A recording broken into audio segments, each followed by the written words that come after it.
Australia's, it's not like nothing else though, isn't it? I mean, you can go for miles and miles and miles and not see a thing. Each adult, which meant mum and dad, they paid £10 per each, which is where the £10 pom comes from. And any minors were free. I was 14. Wasn't worried about it or anything. My dad would always explain things, what we were going to do, you know. So it wasn't like we're entering the unknown. Well, I think the fact that the boys were getting... Well, my oldest brother would have been going to go to work.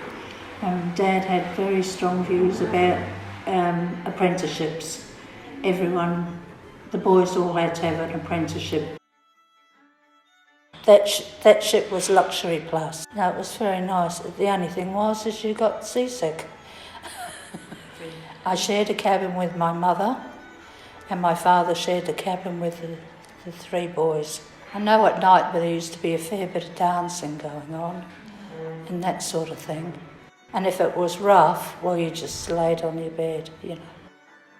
I think we were in Perth for a couple of days. We just wanted to get off, and we went for a walk.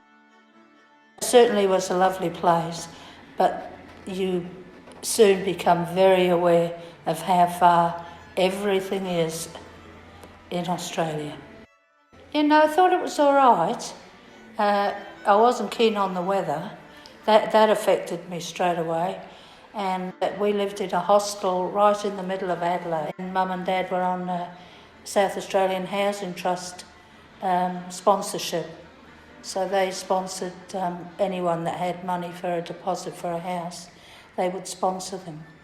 So Mum and Dad went out looking for houses, and they took them to a place called Elizabeth, which was a satellite city, about 20 miles out, I think. I think just about everyone that was in that hostel went out there to live, because the houses were brand new, and they were so different to what we'd had before.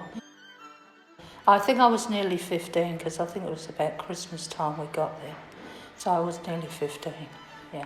Went and looked for a job. There was a number of girls that you sort of met on the boat, and they told you in the hostel, you know, how to go about putting your name down for jobs and that. So we would go up to the main street in Adelaide, and you go and put your names down at the shops and whatever. It was in a department store. It was Harris Scarfs. The biggest thing my father did when we went there was he, prior to leaving the UK, he had started a driving school. And he did all right, actually. I think it was just he worked on the docks prior to that, and always worked all the hours God sent. He went to work for the driving school, and he did that in Adelaide, and he loved it, actually. He really did. He would get sort of the little ladies, and you know, and well, of course, it was fairly unusual then for women to have driving lessons. My mother never worked until we went to Australia, and she then went to work in Elizabeth, where we went to live.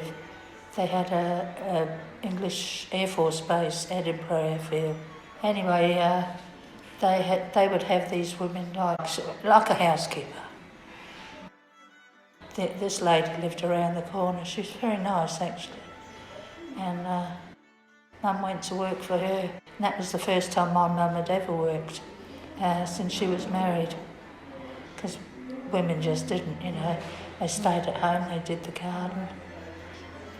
My mother didn't have a washing machine until 1970.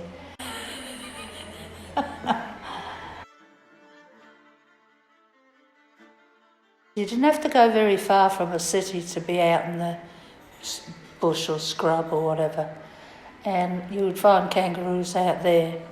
So you'd have to be careful and they will go across the road, or they'll stop in the middle of the road. And yeah, that was always a bit scary. After I got married, we lived in the city, right in Adelaide, and right next door to a railway station. And there was this block of flats there.